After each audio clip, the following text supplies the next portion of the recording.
Gracias, Iván Donoso. Martinelli en la audiencia. ¿Qué ha pasado hasta hoy? De inmediato.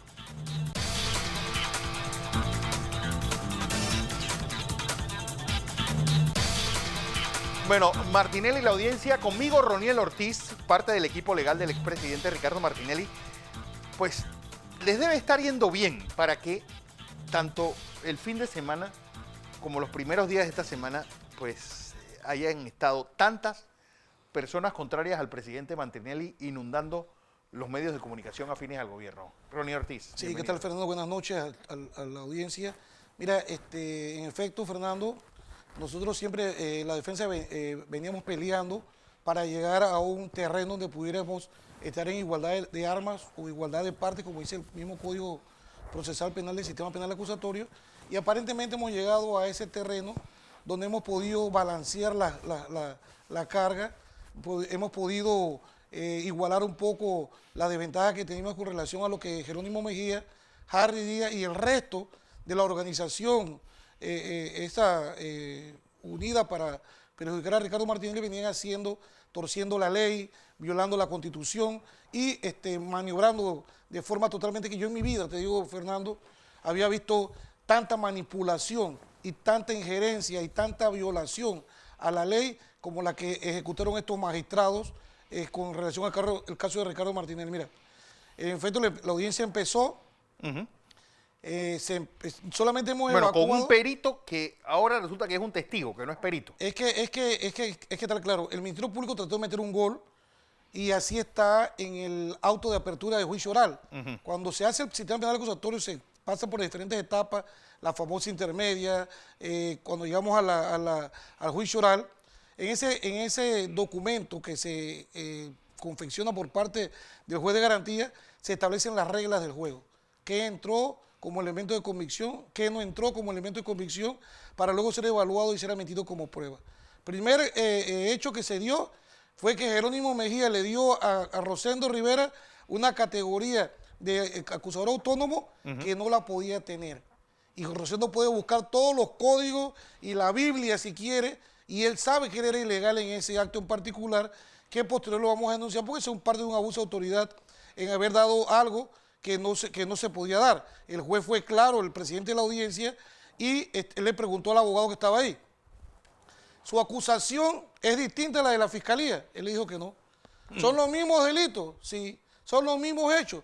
Pero si retrotraíamos a la audiencia intermedia, sí, citó en las objeciones, cuando nos presentaron el documento del autónomo, se dejó en audio y video, y lo voy a buscar, que se decía que era una fotocopia exacta, con punto y coma, nada diferente. Nada distinto. Porque en la maldad de Harry Díaz y de toda esta componente, de toda esta gente que se ha organizado para empujar este caso de forma ilícita, ellos pensaron que siempre iban a estar las cosas del lado, llevándola de forma ilícita, porque esto es ilícito, Fernando, sí, que se esté llevando un proceso en desventaja con la persona cuando lo que debe operar es la presunción de inocencia y el indubio pro reo, que es un principio que se le debe aplicar al preso la mayor cantidad de beneficios posible. En este caso le aplicaban era lo peor.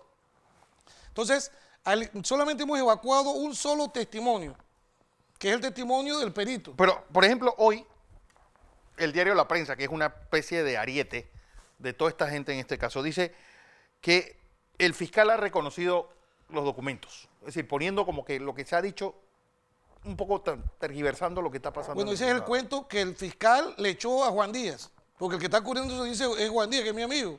Ese es un cuentazo que le metieron porque Juan Díaz no está dentro de la audiencia, así que el man puede saber qué está sucediendo y qué no está sucediendo. ¿Qué resulta ser? Que el fiscal, en primera instancia, en el auto de apertura dicen que ellos tenían 11 diligencias que iban a introducir con el testimonio del perito Luis Rivera Calles. Así está en blanco y negro. De igual forma, establecen en cada una de esas diligencias que esas diligencias venían con su cadena de custodia y venían con el formato de cadena de custodia. Esto es fundamental, Fernando, porque en el nuevo Código Procesal Penal, que es la nueva justicia, tú no puedes agarrar una pistola que te encontraste en un alcantarilla y llevársela al fiscal y decir que esa es una prueba. Sí, que fue lo que sucedió aquí. En este caso sucedió que un don nadie con designación de testigo protegido, porque realmente ni siquiera ni ningún testigo protegido, agarra, presenta un CD, Sí. dice que un amigo se lo regaló, y él fue, y Marcelino Aguilar, el de la serrín en la cabeza, que siempre te lo voy a decir y voy a morir diciéndoselo, agarró en su cabecita hueca, agarra y en vez de hacer una diligencia de inspección ocular con todas las partes como debería ser, él se la mandó a la DJ, donde el comisionado Córdoba con el sargento teniente Scott, Gustavo Scott, hacen una transcripción y lo primero que se le pregunta a la gente es, ¿participó abogado? Porque la Constitución Nacional en el artículo 22 establece que todas las diligencias policiales, judiciales y administrativas, las personas tienen derecho a que lo asista un abogado. El Pacto de San José o la Convención Americana de los Derechos Humanos establece el derecho a que la persona tenga un abogado que lo represente. Ni siquiera se establece que se le puede nombrar un defensor de oficio como ilegalmente lo han venido haciendo en la práctica común porque eso es ilegal. Entonces, ¿qué resulta ser? Ellos agarran y cuando sientan al perito, lo primero que le preguntan, dicen ellos, el juez le pregunta, señor, ¿usted es perito? El perito le dice al juez delante de todo y había una batería de periodistas, yo no hice ningún peritaje en este caso en particular. Entonces el juez dice, usted no es perito, usted es un testigo experto, usted va a dar explicación. Se le pregunta al perito, ¿quiénes participaban en la diligencia? El perito dijo, participaba la fiscalía, participábamos nosotros y participaba la defensa. Pero ¿qué resulta ser? Que de 11 diligencias, hay 4 donde no participó ningún abogado. Incluso en las transcripciones que hicieron en la DJ de forma ilegal porque Marcelino sabía. Marcelino no es ningún bobo. Es lo que es un tonto útil. Porque él se dejó mandar de Chinto Gómez, del señor Rolando López y de todo este grupo de personas y de la misma procuradora, hizo las cosas de mal forma porque él tenía que garantizar que y él sabe cómo se hace la diligencia porque él fue secretario igual que yo. Entonces tú tienes un acta donde dice está presente el abogado porque el abogado va a garantizar que los derechos de esa persona no sean vulnerados. Pues foja 16 del expediente. Por ahí en WhatsApp anda circulando algo que pues han estado mandando, diciendo como que se supo que era lo que había adentro y había una extorsión contra un señor judío de Amador, bueno, una cosa Pero mira, dantesca. yo no le había prestado atención y varias personas me lo mandaron hoy. Eso es bullshit. Eso es cuento. Nadie sabe lo que hay en esos cuadernillos. Todavía nadie sabe a lo que excepción de la fiscalía, nosotros como abogados y el resto de los espías que estaban revisando o seleccionando, porque, mira, eran como, vamos a decirte, eran 499 supuestamente pinchazos. Sí. Supuestamente. Resulta ser que acá solamente hay 150. ¿Dónde están todos los Entonces hemos descubierto que sustrajeron información. Yo me imagino, señora procuradora, que dentro de los compromisos suyos y de sus policías era sacar toda la información que tenía que ver con el presidente Juan Carlos Varela. ¿Qué es lo que se está haciendo, Fernando, con esos correos? El código establece que cuando llegamos a la etapa intermedia se tienen que develar las pruebas. Claro. Te tienes que entregarme para yo poderme defender, para yo poder hacer peritajes de los CD, de las cosas que se vayan presentando. Y resulta ser que Jerónimo Mejía no permitió eso. Permitió a la defensa, a un abogado de la defensa, que fuese a su despacho, que ni siquiera Jerónimo Mejía debió haber visto estos correos, y eso tomó la tarea y dice que los quería ver. Este tribunal de juicio oral dijo, nosotros no nos podemos contaminar. El perito es que tiene que venir, el testigo tiene que explicar cómo está introduciendo, tiene que relatar. ¿Qué pasa? Que los fiscales han hecho un súper esfuerzo tratando de enderezar este entuerto jurídico y no han podido. Pero esto también es de las porquerías que inventó Saltarín y compañía. Todo es lo mismo. Todo es lo mismo porque es la génesis de todo. Pero el asunto es el siguiente. Ellos agarran, han tratado de introducir, el juez, mira, yo te voy a ser sincero, el juez presidente y el tribunal de juicio oral le han tirado la toalla y los han tratado de ayudar. Porque ya el juez le dice, es que yo no le puedo decir a usted qué es lo que usted tiene que hacer. Entonces, como ya se dieron cuenta que están perdidos en la nebulosa, entonces inventaron el cuento del fin de semana de poner a toda la jauría de tractores y de manipuladores de justicia a empezar a repartir palo contra el tribunal, a repartir palo contra el perito. Mira, antes que el perito empezara a proyectar que es hasta ilegal lo que se hizo, pero el juez nos explicó de que él tiene que ponerlo porque al final el tribunal va a verificar varias cosas. Cómo fue obtenida esa información, si cumplió con los requisitos que la ley establecía. Nada de eso cumplió con nada. O sea, eso es como si estuviéramos viendo un periódico viejo. Claro. Que no tiene ni ton ni son en lo que se está diciendo ahí. Pero resulta ser que el perito dice, yo quiero dejar claro, y así lo manifestó antes de empezar, que no me hago responsable de absolutamente nada de lo que está en este DVD, toda vez que en esta documentación yo la sellé cuando se tiene una prueba en el sistema acusatorio y en el inquisitivo también.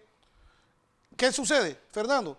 El experto que la manipula usa procedimiento, pero cuando termina, él la tiene que sellar con una cinta forense que es irrompible.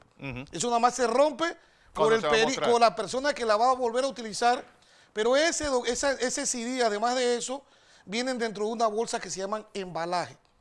Todos los que son policías o que de una u otra forma han trabajado en la PTJ, DJ, policía, saben que las evidencias, ahora en el sistema acusatorio, se le llaman elementos de convicción, tienen que ser embaladas para preservar su integridad. Lo que dice Citón, muchas veces que habla de la integridad de la prueba digital, es que el perito debió haber ido a la computadora, sacar la información y constatar de que él utilizó los procedimientos de ley para hacer ese trabajo.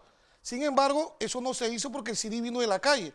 Ellos han tratado de disfrazar varias cosas ahí para justificar el mal trabajo que hicieron.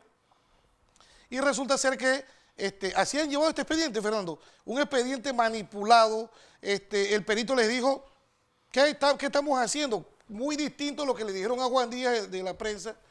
Estamos presentando, y él está diciendo, sí, eso yo lo imprimí, sí lo imprimí, pero eso no tiene validez por el hecho de que eso fue obtenido de forma ilícita, de que el CD donde está esa información fue violado. Nosotros vamos a poner una querella penal con relación a ese tema porque como nosotros vamos a permitir, y el juez dice, eso tiene su etapa. En el contrainterrogatorio nosotros tenemos que preguntarle al testigo, esto es legal, abrir un documento, le va a decir, bueno, se tuvo que abrir porque el tribunal lo dijo. Pero eso es ilegal porque yo he estado en el laboratorio de ciencia forense, de informática forense, en el caso del mayor Cedeño. Abrieron un celular, abrieron la bolsa del celular y los peritos apenas vieron, esto no se puede peritar. El juez dio ciertas explicaciones. Entonces, la fiscalía ha estado en cierta incomodidad porque han hecho 1000 cosas mal. Señora Procuradora, han hecho la presentación mal. No han sabido presentar las pruebas e introducirlas como debe ser. Entonces ya ahí solamente falta que cojan una soga, le agarren a Rivera Calle, se la pongan en el pescuezo y lo ahorquen ahí porque esto sucedió igual que sucedió con Agrasal. Antes que se diera el juicio de Gustavo Pérez, Agrasal era el testigo estrella. Sí, cuando el tipo dijo, me trajeron de la cárcel. Lo habían sacado de la cárcel de Chiriquí, le habían ofrecido plata, le dieron 1000 prebendas entre Marcelino y otro poco de gente más que todo eso se va a denunciar. Y resulta ser que cuando el hombre se para y dice, bueno, yo hoy quiero que se haga justicia, yo voy a decir la verdad, qué fue lo que sucedió. A mí me dieron plata, esto, me dijeron que tenía que unir a Martinelli, yo tuve comunicación con el diputado Popi Varela, y ahí empezó todo este rollo, entonces, cuando el hombre va y explica al juez y a la audiencia de ese caso en particular, que es el mismo caso. El mismo caso. El fiscal salió, Ricardo Otero González, a darle palo al testigo que era un tipo deshonesto. ¿Por qué? Porque la gente también tiene dignidad, la gente es honesta. La gente, tú no puedes agarrar a un tipo y decirle, te voy a regalar $100 para que tú acuses a Fernando Correa. Porque estas cosas no se deben manejar así porque la ley lo prohíbe. Claro. Entonces, acá pasó lo mismo. Bueno, voy a información comercial, Ronnie, porque esto debe reiniciar el próximo lunes. ¿Por qué inicia en horas de la tarde? ¿Y qué debe pasar la próxima semana? Donde Alfredo Vallarino nos dijo, ya la otra semana debemos empezar nosotros a repreguntar qué va a pasar ese día, después del cambio.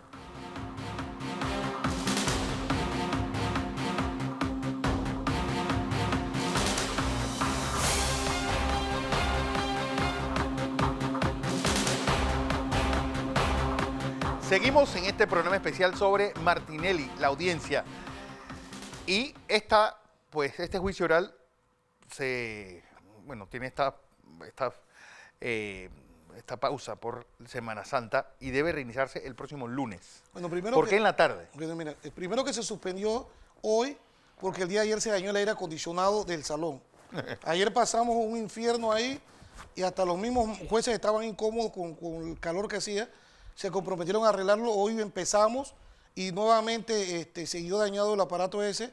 Así que se tomó la decisión por solicitud de todas las partes de que se hiciera un receso hasta la próxima semana. El lunes reiniciamos en horas de la tarde, toda vez que Ricardo tiene cita en el Hospital Santo Tomás con el médico internista que le viene tratando sus padecimientos, y es por eso que iniciamos en esa. No tenemos mañana ni pasado, toda vez que la Corte suspendió los términos judiciales. Por ende, el sistema acusatorio solamente por caso de urgencia tendrá audiencia en caso que tengan que legalizar los jueces que estén de turno, pero este caso en particular se suspendió.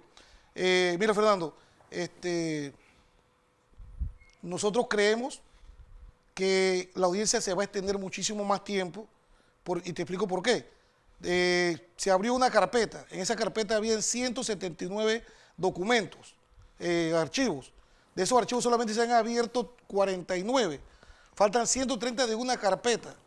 Entonces eso lo están leyendo, quién se lo manda a quién, porque es el origen. Yo hasta el día de hoy, lo que sí te puedo certificar es que no existe un solo correo o un solo documento que diga que le reenviaron a Ricardo Martinelli o que Ricardo Martinelli chateó con alguno de los espías, que, dicho sea de paso, el correo BRAT, que es el utilizado para esto, que ya está acreditado. Yo apenas por eso es que no querían permitirnos el acceso a la documentación de los famosos cuadernillos.